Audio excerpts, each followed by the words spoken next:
Magic's new set Aetherdrift is almost here and I hate it. I'll have a video come out either in a week or two explaining why that is, but today we're going to focus on the positive because there are a handful of cards from this set that I am actually kind of excited to either play with or maybe play with at some point. This is a personal top list of mine, not necessarily the strongest cards from the set, so if there are cool cards you're excited to play with, make sure you let me know in the comments. But let's go ahead and jump into this list of the 8 cards that I'm excited about from Aetherdrift.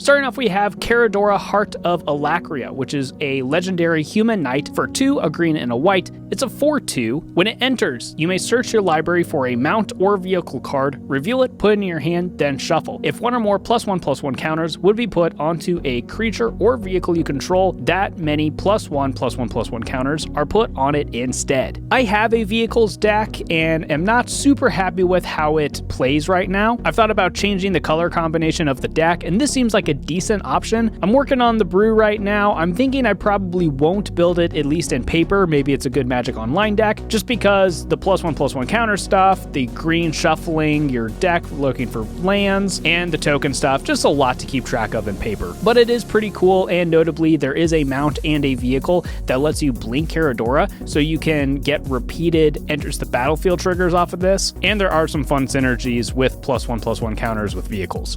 Next up is Debris Beetle. This is a vehicle for 2, a black and a green. It's a 6/6 if it's crewed with trample, and when it enters, each opponent loses 3 life and you gain 3 life, and it has a crew cost of 2. Obviously, this is very reminiscent of Siege Rhino. They really missed the opportunity to make this a Rhino Beetle. Pretty sure that's a thing. I'm pretty sure I didn't make that up. But I'm a big fan of Siege Rhino. I used to play Abzan mid-range in Modern, and this vehicle is just kind of neat. A 4 mana drain everyone for 3 isn't necessarily that impressive, but with a crew cost of only 2, a 6/6 trampler that does that, not bad. If you have any way to blink it, recur it, or have any artifact synergies or vehicle synergies, this seems like a really fun card, and I like the callback to Siege Rhino.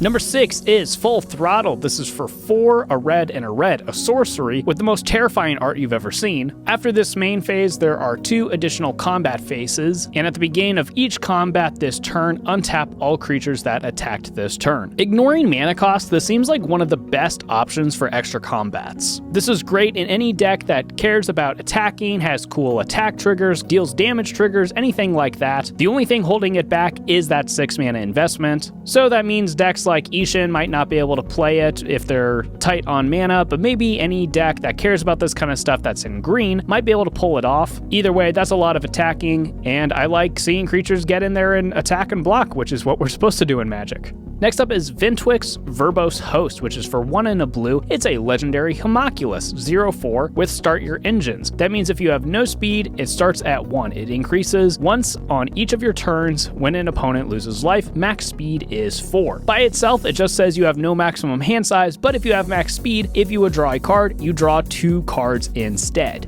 By itself, I actually am not convinced this is a very good card because it has 0 power, so it can't increase your speed by itself.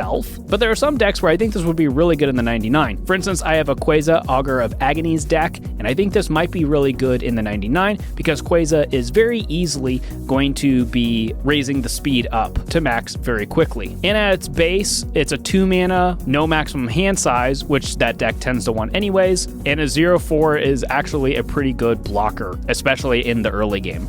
At number 3, we have Monument to Endurance, which is an artifact for 3 mana. This says whenever you discard a card, choose one that hasn't been chosen this turn. Draw a card, create a treasure token, or each opponent loses 3 life. The most obvious home for this are decks that care about discard. We saw that with the Shark Racing team in the new set, and we also have that, speaking of sharks, in cards like Browlin and Shabraz. And then there's not cool ones like Wheels, but we're going to pretend that we're not talking about those for now. And I think in those style of decks, this is probably a decent card, but I almost wonder if it's just like a decent card to play in a lot of red decks. A lot of red card advantage is looting and rummaging. If that's the kind of card advantage you are playing in your mono red decks, I almost wonder if Monument to Endurance is just good enough normally, but I'll probably have to throw that in my Duretti deck to see if that's true. And then it obviously even gets better if you're able to discard cards on other players' turns. That means during a turn cycle, you could draw as many as 4 cards, create 4 treasures, treasures and drain your opponents for a total of 12 life. So whether it's generically good or more of a build around effect, I'm not quite sure, but there are definitely going to be homes for it, and it seems like a really cool card that I'm excited to find homes for.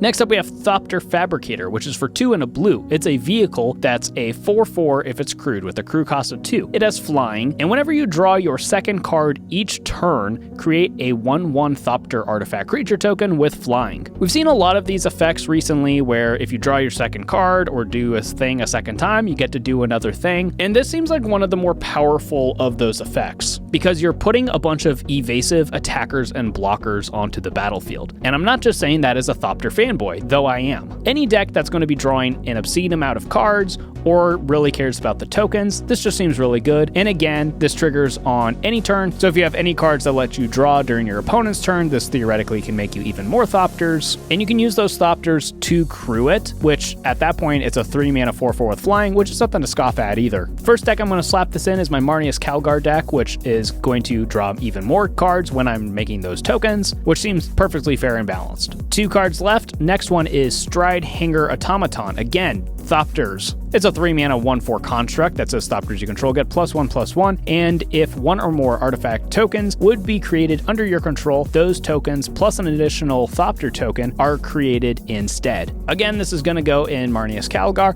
but I think any deck where you play cards like Academy Manufacturer, it's going to be insane. If you care about treasures, foods, clues, anything like that, this seems like a good card in that deck, because now you're also going to have an army of Thopters to help close out the game or have defense while you're doing whatever unfair token artifact shenanigan combo you're trying to pull off. And Wizards is going to keep making these new kinds of artifact tokens, so I think this is another card that will just keep getting better as time goes on. And then finally, we have Brightglass Gearhulk, which is for green, a white, and a white construct artifact creature with 4 power and 4 toughness with first strike and trample. When this creature enters, you may search your library for up to 2 artifacts, creatures, and/or enchantment cards with mana value 1 or less, reveal them, put them into your hand, then shuffle. This is an insane toolbox enabler. In a lot of ways, it reminds me of Urza's Saga. Urza's Saga is a card that just accidentally ends up being really good in certain decks. It's not a card that I'm going to put in every deck and then try to fit more targets for the Saga into my deck, but just a lot of my decks end up with Urza's Saga in it because it accidentally ends up with a lot of targets. I see Brightglass Gearhulk possibly fitting in the same category. It does have a very restrictive mana cost, so not every deck is going to be able to play it, but I think if you are in a green-white deck that has a decent mana base and has more than a couple targets for its enters ability, it seems really good. White decks also have the ability to flicker it, meaning you could reuse it multiple times, which also seems really good.